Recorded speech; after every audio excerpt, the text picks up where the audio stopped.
damai sejahtera Kristus yang mati di kayu salib, yang dihina orang ada jin itu, memerintah hati saya. Dan saya penuh ucapan syukur. Makanya saya jujur lebih sehat sekarang daripada sebelum masuk. Pertanyaan saya kemudian yang bagi saya penting ke Pak Basuki. Pak Basuki gini Pak, jadi kita kepingin Bapak menyampaikan sesuatu kepada semua yang ada di sini ini tentang ada dua hal yang menurut saya perlu saya apresiasi tentang Pak Ahok ini. Pertama adalah masalah keberanian, yang kedua melawan dengan benar. Artinya melawan dengan benar itu begini, bagaimana kiatnya Pak Ahok itu bisa melawan tanpa ada kebencian yang babi buta. Jadi walaupun diserang di Jakarta seperti begitu, Pak Ahok ini melawannya tidak membabi buta loh, tidak dengan kebencian. Tetap dengan prosedur yang benar, dipanggil polisi ya datang. Nah maksud saya ini cara berpikirnya bagaimana Pak, supaya artinya semua yang kita di sini itu ya ketika menerima kebijakan pemerintah atau menerima sesuatu peristiwa dari perlakuan sosial yang kemudian merasa tidak adil, harus melawannya itu bagaimana. Nah saya pikir ini perlu dipahami semua orang dan saya pikir Pak Ahok adalah orang yang tepat untuk bisa menjelaskannya. Itu aja dari saya. Terima kasih. Mana tidak dengan kebencian, ini mohon maaf, ini bicara keyakinan. Saya termasuk orang Kristen yang yakin setelah masuk kuliah. Tidak melakukan perlawanan sebetulnya. Jadi sejarah kekristenan setelah Yesus disalib, Stefanus dirajam dengan batu, 300-an tahun itu penganiayaan besar-besaran kepada namanya pengikut Yesus. Penganiayaan demi penganiayaan. Sampai waktu mau jatuh ke penganiayaan yang masif, Kaisar Roma itu Konstantin jadi Kristen. Itu pun tanda tanya Kristennya. Disitulah baru agama Kristen jadi agama berkuasa. Tapi sepanjang 300-an tahun itu dianiaya. Maka Yesus pesannya apa sebelum dia meninggal dan naik ke surga ya bangkit, naik ke surga. Orang Kristen percaya dia bangkit. Kalau ada dengar penganiayaan, kamu mesti lari, pergi. Berdoalah supaya nggak penganiayaan itu ada di musim dingin. Dan yang kasihan ibu-ibu yang hamil. Artinya saya ada penganut yang percaya. Kamu mau kejam pada saya pun, Allah yang kami kenal dalam Yesus Kristus itu adalah hakim seluruh bumi. Kamu mau berbuat apapun kalau tanpa seizin Tuhan, gak mungkin berlaku pada saya. Makanya waktu saya pilkada orang curang kepada saya, mereka bilang sama saya, gimana bos? Kalah. Saya bilang dicurangi pun atas seizin Allah. Tanpa izin Allahku dan Allahmu juga saya bilang, tidak mungkin kamu berhasil mencurangi saya. Saya diizinkan oleh Allah maka bisa masuk ke dalam Makobrimob. Tanpa seizin Allah nggak bisa. Kalau saya tahu itu seizin Allah, kenapa saya mesti marah? Allah punya maksud baik kepada saya. Soal orang yang merancang kejahatan, biarlah Allah yang akan bertindak terhadap dia. Mudah-mudahan dia juga menjadi orang yang bertobat mengenal Allah. Sama kayak ditanya wartawan kasus sekarang soal salib gimana? Buat orang Kristen tidak akan marah sebetulnya. Ketika orang mengatakan salib ada jin atau apapun.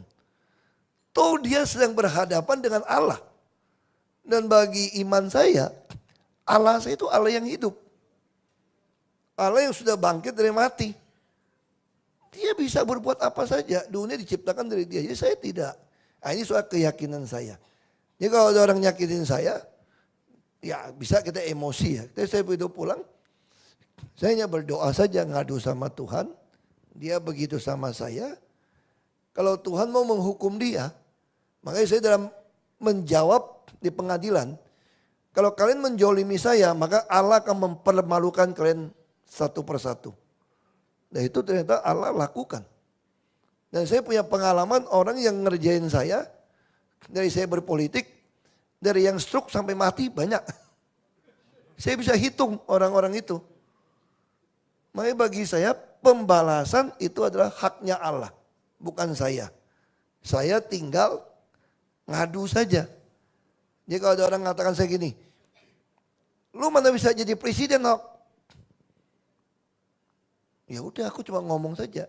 Kata dia nggak bisa jadi presiden, ya sudah. Kayak dulu sepupu saya bilang begini, itu Koko Ahok itu gila kali ya, mau jadi gubernur DKI. Ya saya cuma ngomong saja. Apakah lalu saya pikir Tuhan bilang saya bisa jadi presiden? Oh enggak ada tuh di kitab manapun. Itu kadang-kadang itu dukun palsu itu ngomong gitu. Itu nabi-nabian palsu. Karena di Kristen juga banyak nabi-nabian palsu. Suka mengklaim Tuhan ngomong, kamu jadi ini, Tuhan ngomong. Dukun apa kamu gitu loh. Emang Tuhan gak bisa ngomong sama saya? Saya suka komplain. Tuhan ngomong, enggak. Tuhan tidak pernah ngomong sama saya bisa jadi presiden di Republik ini. Tidak. Itu jelas. Gak pernah ngomong. Baca Alkitab gak ada ngomong. Saya pengen jadi presiden, oh iya dong. Kalau jadi politik kenapa gak mau jadi presiden? Bisa jadi gak? Gak tahu. Nggak tahu. Makin orang nekan saya, makin mau potong saya supaya nggak jadi presiden, saya makin mau jadi presiden. Orang marah kan sama saya kan, mana bisa jadi presiden, lu udah selesai. Ya sudah, itu kata kamu, gue jalan terus aja pokoknya. Kan saya masih ada nafas, saya berhak dong punya keinginan. Masa saya nggak boleh punya keinginan jadi presiden? Lalu orang marah, ya marah kamu urusan kamu lah, aku gak mau pusing. Nah, tapi jangan dibalik soalnya saya percaya saya jadi presiden. Oh, enggak. Yang penting saya pengen model Abraham ini tidak mundur. Saya aja mau jadi presiden, kalau saya gak jadi ya lu jadi dong. Kalau kamu gak jadi anak kamu dong, baru namanya Indonesia. Kalau enggak, ngapain kita di sini? Kalau satu hari kita gak bisa jadi presiden, kita mulai hitung-hitungan aja nih. Ngapain? Kita nggak punya hak yang sama. Nah sayangnya di antara kita, terutama orang turunan, nggak yakin tau nggak. Jadi yang paling sering marahin saya itu justru orang turunan Tionghoa dan Kristen. Dianggap membahayakan orang Tionghoa. Ini teknik pengamanan dari aparat kita juga nggak betul. Saya kenapa disingkirkan? Kalau Ahok menang juga repot kita, demo terus. Lu tangkap yang demo dong, masa gue yang disingkirin? Saya salahnya apa? Kalau kita mau berpikir secara hukum kan, tapi kita enggak, singkirin dia. Jangan ada dia pusing kita. Ini cara berpikir yang salah. Tapi siapa yang mau mengubah ini semua? Ya kita, generasi berikutnya. Harus ada orang berani masuk jadi aparat yang lebih tegas. Bela kebenaran, keadilan, dan peri kemanusiaan. Bukan main enak aja singkirin orang. Kan lucu kan, yang demo dia kok. Yang marah dia kok, gue yang disingkirin, gue bingung. Dipaksain dia tersangka. Takut, demo terus repot. Pengusaha Tionghoa juga marah sama saya. Kenapa marah? Lu kira demo-demo kita gak keluar duit? Untuk pengamanan? Wah, gara-gara lu ngabisin duit kita banyak, lu yang kurang ajar lu. Jadi intinya apa? Lebih baik lu gak usah jadi pejabat lagi deh, udah. Lu gak usah jadi lagi lah. Lu mau hidup tiap bulan berapa, kita patungan deh. Bila perlu lu keluar negeri deh. Pokoknya jangan gara-gara lu bikin kacau nih. Ini kok kita datang ke satu daerah, orang mulai mikir nih, ini Ahok mau ngapain lagi nih? Mau jadi wali kota Surabaya, pada takut lagi, bikin kacau lagi nih. Ini aja udah mulai mau demo, kayak curiga demo lagi nih. Ada front-front apa lagi nih mau demo nih. Ya dok, Ahok kesini jangan di demo loh. Untung yang punya gedung gak takut. Kalau dibakar, bakar deh. Aku mesti lihat juga exit kaburnya kalau dibakar lewat mana Pak. Nginepnya bisa lewat mana. Dia mau bangun lagi 55 lantai, bakar-bakarnya dia bilang enak aja. Gak bercanda. Ini bercanda. Dia udah bosan sama gedungnya, udah kelamaan katanya, udah bosan. Dia udah bangun lagi. Nah jadi saya katakan ini soal keyakinan kami tidak pernah balas. Baik lagi soal itu. Saya tidak pernah mau balas. Kalau dulu mungkin kita emosi ya. Nah, saya belajar menghadapi kasus demi kasus. Saya ditanya dari Romo. Ini mohon maaf bukan mau ngabar Kristen ya. Saya ditanya dari Romo. Saya bukan Katolik, saya Protestan. Makanya tukang protes melulu kan, Protestan. Saya Protestan. Itu Uskup Agung jenguk saya. Dia tanya satu pertanyaan menarik. Pak Ahok kan orangnya emosional. Meledak-meledak. Kenapa waktu hakim ketok palu yang tidak adil memutuskan sesuatu berbeda dengan tuntutan jaksa loh sebetulnya. Walaupun hakim berhak, betul Pak ya? Jadi hakim memutuskan sesuatu berbeda sama pasal tuntutan jaksa. Supaya apa? Supaya bisa langsung kurung saya. Kalau pakai tuntutan jaksa kan maksimal 4 tahun. Nggak bisa langsung tangkap saya, harus tunggu inkra. Tapi kepentingan politik, Ahok lebih baik dikurung. Kalau tidak dikurung, bunganya datang gitu banyak. 1.000 lebih orang datang ke balai kota sampai Oktober. Apa nggak kacau balau ibu kota? Satu-satu cara, masukin dia. Taruh di Cipinang, bahaya juga. Kalau terbunuh gimana? Jadi saya dikarantina lah di Makobrimob. Nggak boleh lihat aspal. Nggak pernah tahu jalan di depan kayak apa. Itu terjadi sama saya. Terus si uskup tanya begini. Itu kan banyak wartawan sudah siap live. Kalau yang saya kenal Ahok itu. Begitu keluar pasti ngoceh gitu kan wartawan lagi. Semua stasiun TV nasional kan sedang live. Kok Pak Ahok juga nggak ngomong? Terus mukanya katanya, waktu dalam sidang itu, kok bisa begitu alami sampai nunduk lagi, hormatin tuh hakim. Harusnya saya udah khawatir Pak waktu nonton TV itu Pak. Saya pikir Pak Ahok akan loncat buka sepatu atau loncat timpuk itu hakim. Ini enggak. Ya, Pak Ahok nunduk, kasih hormat dengan muka tidak marah, tidak dibuat-buat. Sampai turun dari mobil di Cipinang, kita lihat muka Pak Ahok kayak biasa aja. Nah saya jujur waktu di mobil tuh kayak ikut tur lucu loh. Wah seneng saya di mobil. Begitu masuk ke Cipinang, plang, saya dengar pintu besinya. Lagi plang, gak bisa keluar lagi nih gue nih. Dua kali plang, masuk. Tapi di dalam tuh saya bisa tenang banget. Nah itu uskup tanya sama saya. Saya bilang saya nggak bisa jelasin waktu itu. Ada damai sejahtera di saya yang saya nggak bisa jelasin sama orang. Saya nggak bisa jelasin. Saya betul-betul damai. Ini Pak Janda saksi nih. Saya betul-betul tenang aja dari putusin vonis gitu. Bukan berlebihan. Saya ada damai nggak bisa saya jelasin. Akhirnya saya temukan itu ada ayatnya ternyata.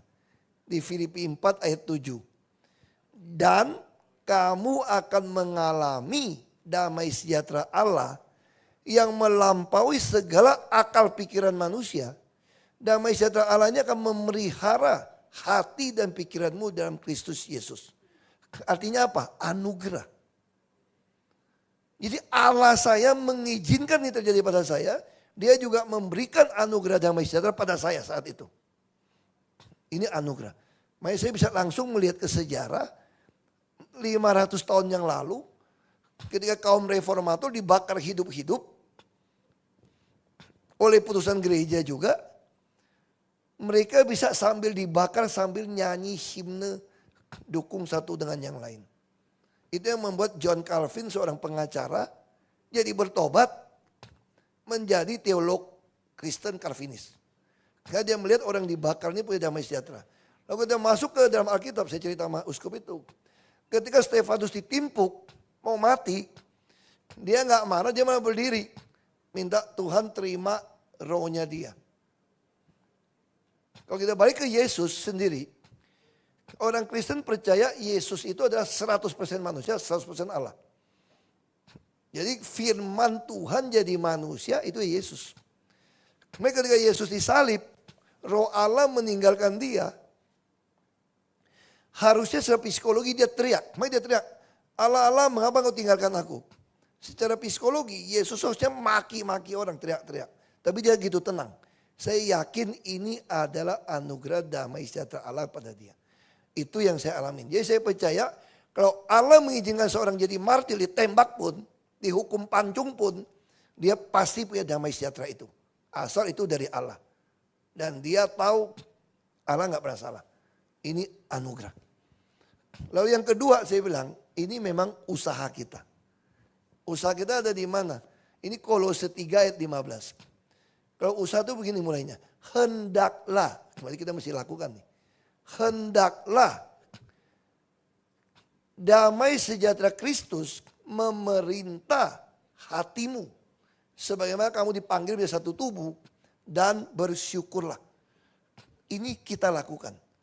Makanya saya minta damai sejahtera Kristus yang mati di kayu salib, yang dihina orang ada jin itu, memerintah hati saya.